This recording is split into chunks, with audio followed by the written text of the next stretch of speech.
안녕하세요. 자, 오늘도 멤버분께서 질문이 있어서 읽어드려 보도록 하겠습니다. 저는 현재 미국에서 기계공학 석사 첫 학기를 보내고 있습니다. 첫 학기가 제일 힘든데 잘 나시기 바랍니다. 지금이 10월이니까 와, 지금 2달밖에 안 된 거 들어간 지, 그쵸? 와, 열심히 하시기 바랍니다. 자, 미국 유학 준비 때부터 지금까지 고수님 영상으로 많은 도움을 받고 있고 먼저 감사하다는 말을 드리고 싶습니다. 그러시군요. 도움 많이 받으셨다니 다행이네요. 특히 미국의 개신교적 가치관에 대한 영상들이 저의 삶의 관점을 되돌아보게 하였고 심지어 무교였던 제가 하나님에 대한 믿음과 성경에 대한 중요성을 알아가고 있는 중입니다. 요즘에는 통학 시간에 고수님이 추천해 주신 성경 앱을 통해 성경을 읽어보고 있는 중입니다. 굉장히 중요해요. 왜냐면 이 미국 사회를 이해하기 위한 치트키라고 보시면 돼요. 왜 그러냐면 항상 말씀드리지만 미국은 청교도인들이 세운 나라예요. 그래서 이 모든 국가의 뼈대가 성경이에요. 그러니까 성경을 모르면 미국을 이해를 못합니다. 그러니까 미국이라는 사회를 이해하는 치트키입니다. 아시겠죠? 그러니까 치트키이기 때문에 열심히 아셔야 돼요. 성경에 대한 지식이 있으면 미국 사회가 다 보여요. 성경을 모르면 미국 사회가 안 보입니다. 그러니까 성경 읽는 거를 계속 하시기 바랍니다. 아주 좋은 깨달음을 얻으셨어요. 자, 계속 해볼게요. 이번에는 마이크로 플루이딕스 연구하는 교수님 밑에서, 자, 마이크로 플루이딕스가 뭔지 모르시는 분들을 위해서 얘기해 드리면, 플루이딕스는 유체죠. 액체가 흘러가는 걸 연구하는 건데, 마이크로라는 말이 들어가면은 그 마이크론이라고 하는 단위는 10의 마이너스 6승미터죠. 그러니까 이 밀리미터의 1000분의 1에 해당하는 아주 좁은 채널에서 흐르는 미세 유체를 연구하는 분야죠.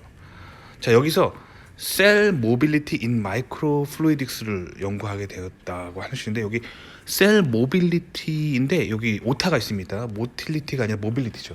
괜찮습니다. 저도 빨리 타이핑하다 보면 오타 엄청 많아요. 괜찮습니다. 다만 이제 처음 보시는 분들이 이제 다른 분들을 위해서 제가 설명드린 거예요. 자, 셀 모빌리티는 뭐냐면 이렇게 그 미세한 유체 관해서 이제 세포가 움직이는 뭐 그런 거를 하기 때문에 이런 건 보통 이제 제약회사랑 관련한 그런 바이오테크놀로지 연구일 가능성이 굉장히 높습니다. 자, 그래서 제 친구도 이런 거 한 친구가 있어요. 제 친구는 소의 정액을 이렇게 잘 패킹하는, 냉동 보관하는 그런 미세 유체관을 연구하는 그런 친구여가지고 그거 전공해가지고 영주권 아주 잘 땄어요. 왜냐면 미국의 이렇게 축산 연구소에서 이런 연구 굉장히 좋아하거든요. 그래서 영주권 잘 딴 친구가 있습니다. 자, 계속 해볼게요. 그렇게 연구하게 됐는데 아직 자세하게 못 들었지만 교수님께서 펀딩이 있을 거라고 말씀도 하셨습니다. 이 또한 연구 분야에 대한 교수님의 조언 덕분에 석사 펀딩까지 받을 수 있었다고 생각합니다. 다시 한번 감사드립니다. 일단 감사하는 건 좋은데 아직 뭐랄까 김칫국 마시면 안 돼요. 왜냐면 지금 교수님이 펀딩 줄 거라고 했지 아직 사인을 안 했잖아요. 사인. 자, 봐봐요. 지금 이번 학기 학비 내셨나요? 냈겠죠? 보통 학기 시작하면은 이 한 달 안에 그 학비 내야 되잖아요. 그렇죠? 첫 학기 지금 학비 내셨죠? 그러면 요번 학기 펀드는 물 건너 간 거예요. 왜냐면 이거 환불 안 해줍니다. 그러니까 지금 요거를 펀드 준다는 게 첫 학기 준다고 하는 거는 솔직히 물 건너 간 것 같은데, 요거를 확실히 한번 알아보세요. 학교마다 이 학칙이 있을 수 있거든요. 그래서 뭐 학기 시작하고 뭐 한 달 이내든 뭐 2달 이내든 그 이내에 펀드 결정이 나면 그 학기 그 펀드를 줄 수 있다, 뭐 이런 규정이 있을 수 있거든요. 잘 확인해 보세요. 제가 다녔던 학교는 한 달이었어요. 학기 시작하고 한 달 안에 펀드 못 받으면은 내 돈 내고 다녀야 되거든요. 그러니까 지금 이미 학비 내셨을 거 아니에요, 그렇죠? 그러니까 요 펀드가 요번 첫 학기 펀드 준다는 건지 아니면 다음 학기 준다는 건지 확실하게 못을 박아야 돼요. 그러니까 미국 같은 경우는 괜찮아요. 교수랑 학생 간에 아주 노골적인 이야기를 솔직하게 할 수 있어야 돼요. 그래서 찾아가서 교수님한테 교수님 펀드 준다고 하셨는데 이번 학기 부터 펀드 준다는 얘기입니까? 아니면 다음 학기부터 준다고 한 거냐인지 확실하게 못을 박으시고, 확실하게 못 박았으면 오퍼레터를 받아야 돼요. 오퍼레터는 뭐냐면, 오퍼레터 종이에 교수 이름이 적혀 있고 무슨 연구 때문에 다음 학기부터 펀드를 주기로 결정하였습니다 하고 교수 사인이 들어가는 종이를 주면은 님이 거기다가 사인해가지고 그 서로 계약을 하는 거예요. 계약서를 맺어야 돼요. 안 그러면은 이 펀드 나중에 개런티 된 게 아니에요. 제가 실제로 그랬던 게, 제가 맨 처음에 석사 첫 학기를 한국에서 막 컨택했을 때 그 버추얼 리얼리티죠, 가상현실 하는 연구실이었는데, 교수님한테 컨택했을 때 자네를 학생으로 받아주겠네, 그리고 펀드는 와서 봅시다, 펀드가 있을 겁니다, 이렇게 얘기했거든요. 그러니까 저는 그 말만 믿었는데, 미국은 그 오퍼레트가 없으면 끝이에요. 그러니까 저도 사실 실수한 거죠. 그때 제가 아주 냉정하게 물어봤어야 돼요. 그렇다면 첫 학기에 펀드가 있을 거라는 이야기입니까? 아니면 가능성에 대해서 말씀하시는 겁니까? 이렇게 정확하게 물어봐야 돼요. 그 다음에 교수가 있다라고 하면은, 그러면 오퍼레터를 메일로 보내주십시오. 그럼 뭐 제가 PDF에 사인해서 보내주는지 뭐 이런 식으로, 아니면 직접 만나가지고 하든지 뭔들 했었어야 되는데, 저는 그 말만 믿고 갔다가 막상 랩에 들어갔는데 교수가 이번 학기 자기가 연구비가 좀 부족해가지고 있는 학생도 내보내고 있는데 미안하다, 이렇게 해가지고 제가 첫 학기에 제 돈 내고 다녔어요. 그러다가 이제 다른 교수 구해서 저도 두 번째 학기부터 펀드를 받았어요. 그러니까 이거를 확실하게 오퍼레터를 받으셔야 돼요. 아시겠죠? 오퍼레터 지금 굉장히 중요합니다. 자, 두 번째, 계속 읽어볼게요. 미국에 와서 아직 모든 것이 잘 풀리고 있지만 요즘 고민이 생겼습니다. 저는 졸업 후 미국에서 취업을 하고 싶은데, 미국에서는 인턴십 경험이 취업에 아주 중요하게 작용한다고 들었습니다. 그렇죠. 왜냐면 인턴십을 했던 그 부서에 나중에 다시 지원하면, 그 같이 인턴하면서 같이 일했던 그 선배라고 하는 사람들이 인터뷰 면접관으로 나오니까 유리하겠죠, 당연히. 그리고 무엇을 연구하는지 이미 알기 때문에 인터뷰 준비하기가 수월하겠죠. 그것 때문에 그런 거예요. 저는 졸업 후에 바이오 산업으로 취업하고 싶습니다. 하지만 학부에서 냉동 공조 공학을 전공하였기 때문에 아직 바이오 유체에 대한 내세울 만한 스킬이나 지식이 없습니다. 여기서 컷해 볼게요. 자, 일단 솔직히 말씀드리면 님은 이미 백그라운드가 있어요. 무슨 말이냐면, 자, 학부에서 냉동 공조 공학을 전공했다는 얘기는, 자, 뭔가 냉장고, 에어컨 이런 거, 아니면 그 H백 그 건물에서 그 환풍 시설 이런 거가 사실은 다 유체입니다. 그런데 지금 마이크로 플루이딕스랑 차이가 뭐냐면 그 크기예요. 크기 봐봐요. 냉장고의 냉동 공조 공학, 냉장고에서 쓰는 냉동 공조 공학이라면, 냉장고에 쓰는 파이프가 뭐 보통 직경이 한 1cm 정도 된다고 쳐봐요.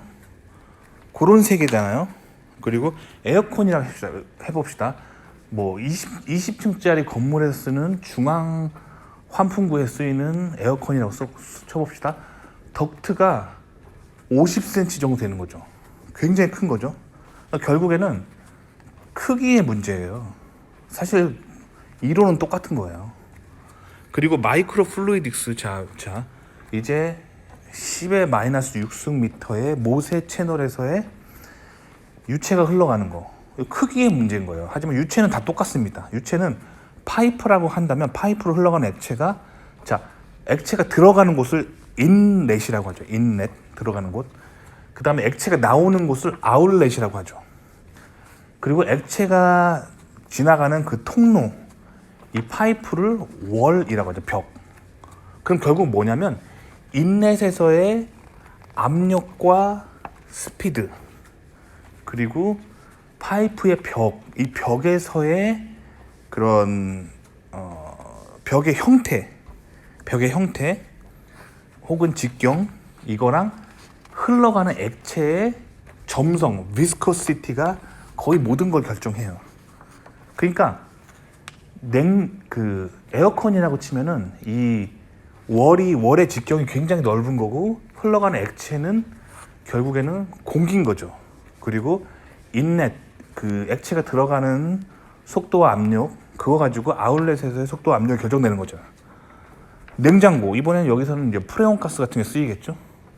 그거의 점성과 벽의 직경, 그리고 인렛에서의 압력과 속도가 아울렛에서의 압력과 속도를 결정하겠죠. 똑같은 거예요. 그 마이크로 채널에서는 단순하게 채널이 10의 마이너스 6승미터로 아주 작고, 여기에 쓰이는 유체가 뭐 혈액이라든가 뭐 그러겠죠. 그리고 이 초기 조건, 인렛에서 초기 조건을 아울렛에서 결정나는 거기는 똑같은 거예요. 차이가 없습니다. 다만 그 바운더리 컨디션, 즉 그 뭐랄까, 님이 시뮬레이션을 하든 실험을 하든 그 수학 공식 계산할 때, 물리 공식, 그 나비스톡스 계산할 때 그 조건만 다를 뿐이에요. 그러니까 금방 합니다. 냉동 공조 공학이나 마이크로 플루이딕스랑 거의 똑같은 거예요. 다만 뭐랄까, 크기의 차이, 액체의 종류 차이만 있을 뿐이에요. 그거는 금방 배웁니다. 그러니까 교수도 그걸 인정했기 때문에 님을 뽑은 거예요. 그리고 님한테 펀드 준다고 한 겁니다. 그러니까 님은 이미 실력이 있어요. 그러니까 내세울 만한 스킬이나 지식이 없는 게 아닙니다. 이미 냉동 공조 공학으로 유체 기본이 돼 있는 거예요.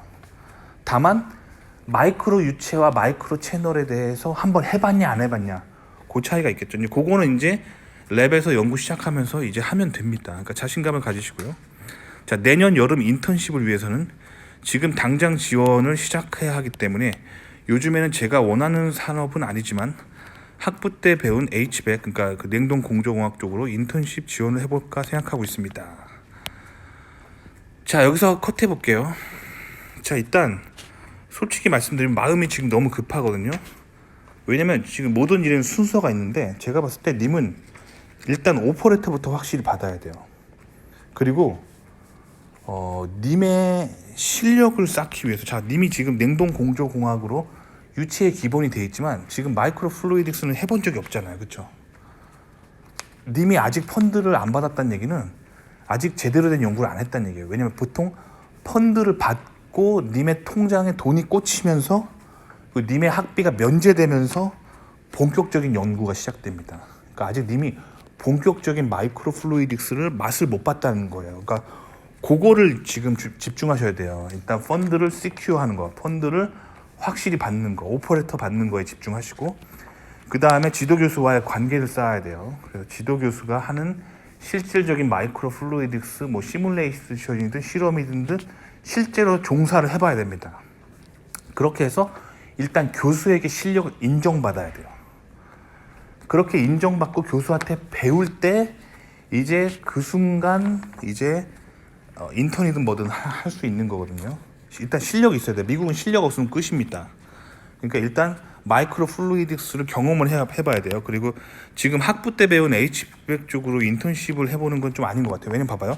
학부 때 HVAC 배운 건 한국에서 배운 거잖아요. 그럼 그걸 가지고 연구핏을 삼기엔 님이 불리한 거예요. 님이 지금 최고의 연구핏은 지금 미국 교수한테 배우는 마이크로 유체 기술입니다. 그러니까 지금 님이 마음이 너무 급해요.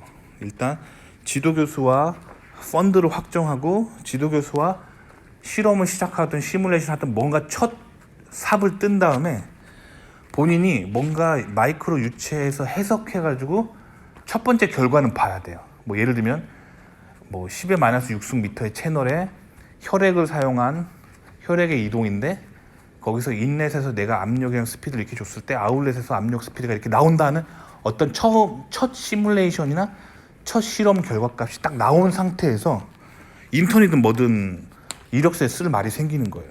아시겠죠? 그러니까 일단은 지금 마음이 너무 급해요. 그러니까 일단 교수와의 협업에 일단 하시라는 거예요. 자, 계속 읽어드릴게요.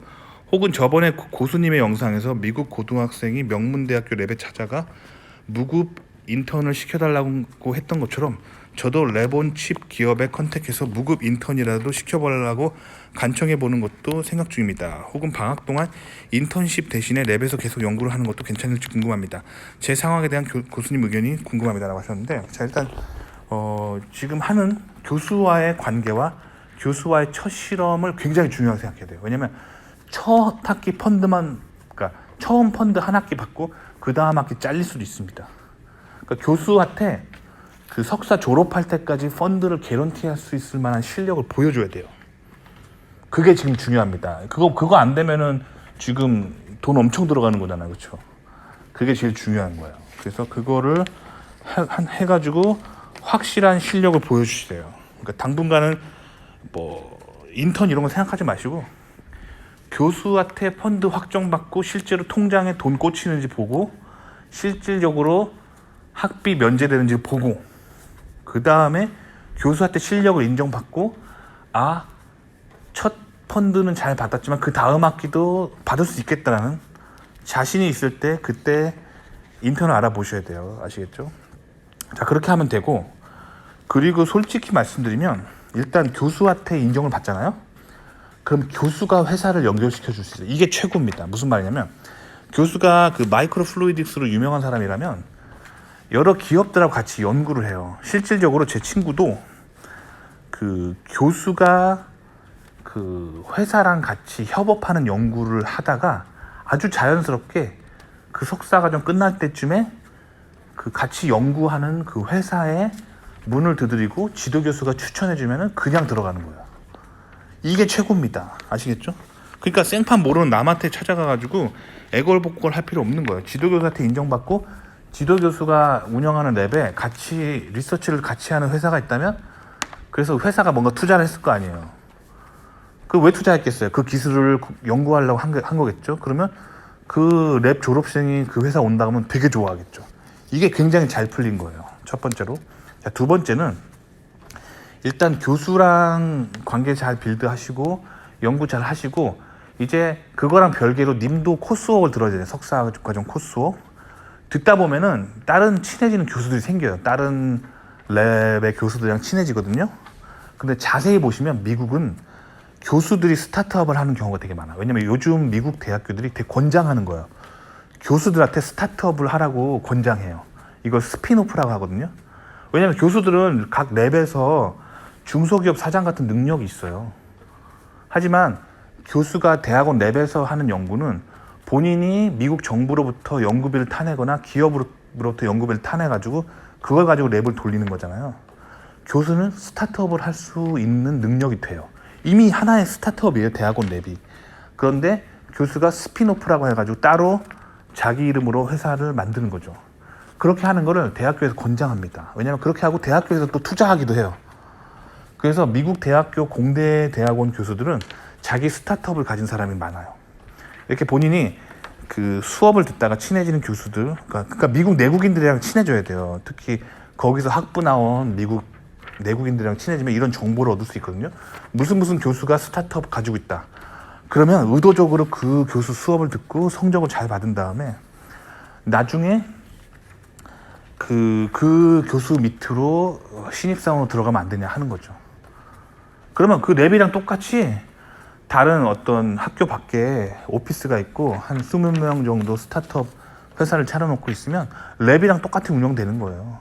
그렇게 아주 쉽게 들어가서 쉽게 영주권 따는 방법이 있어요. 아시겠죠? 그런 방법도 있다는 거죠. 그리고 이제 인턴은 솔직히 말씀드리면 졸업하기 한 학기 전 정도 그때 알아보는 게 좋을 것 같아요. 그러니까 지금 님이 이번 8월에 입학했다고 치면은 자 2년 후 5월에 졸업하잖아요. 그럼 그 학기가 12월에 시작할 거 아니에요? 그럼 그때 겨울방학 그 한 12월 1월 사이 요 겨울방학 때 한 달 정도 인턴 하시고 왜냐면 그때쯤에 님이 실력이 절정에 이르고 그 회사로부터 인정받을 수가 있어요. 그러니까 인턴이라고 막 하면 안 돼요. 가서 별 실력 없는 것만 보여주면은 더 마이너스가 될 수 있어요. 본인의 실력이 절정에 이뤘을 때 딱 가서 정말 잘하는 사람인 걸 딱 보여줘야 그 다음에 인간관계 잘 맺고 그 다음에 제가 다음 학기 졸업하는데 저 받아주십시오 하고 매니저한테 이렇게 얘기해 놓으면은 매니저가 자리 만들어 놓고 딱 그 다음에 그렇게 되면 면접은 사실 형식적인 거죠. 왜냐면 이미 팀 사람들은 다 아니까.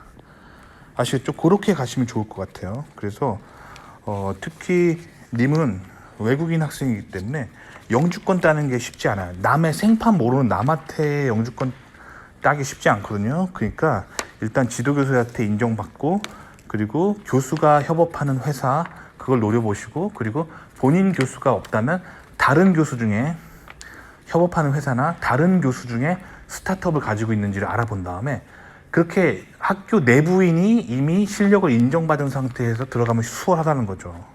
아시겠죠? 인턴도 마찬가지예요. 교수가 혹은 친한 교수가 커넥션이 있는 회사 인턴 가야지 인턴도 쉬운 거예요. 이렇게 이미 실력을 인정받은 관계 안에서 그 뿌리를 확장해 가는 게 좋다는 거죠. 그리고 지금 님은 인턴 걱정하기엔 너무 이르다는 거예요. 일단 오퍼레터부터 확정하셔야 된다는 거죠. 아시겠죠? 도움이 되셨기를 바랍니다.